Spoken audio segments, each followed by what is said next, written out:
Welcome to Blizzard Fire. We hope this video helps fire up your solution. You begin by creating the poster image and saving it to Photos. Pick one clear image or a designed poster so results are consistent.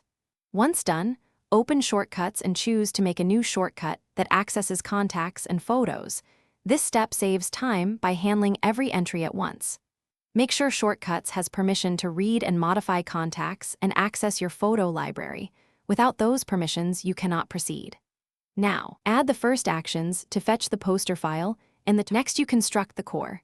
Use Find Contacts to select all or a specific group, then add Get File or Get Latest Photo to pull the poster image from the album you saved earlier. Once those are in place, insert a repeat with each item in Contacts, and inside the loop call Set Contact Photo or Update Contact to assign the poster image. This writes the image into each contact. Make sure the image format and size are compatible. Smaller square images usually work best to avoid cropping. Finally, run the shortcut and watch it process your contacts. For large address books, this can take several minutes, so be patient. Once completed, open Contacts or the phone app and verify a handful of entries to confirm the poster updated correctly. If everything looks good, you're done.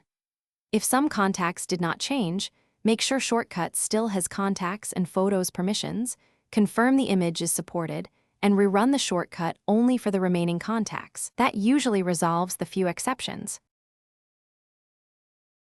Thanks for watching. If you found this helpful, don't forget to like and subscribe.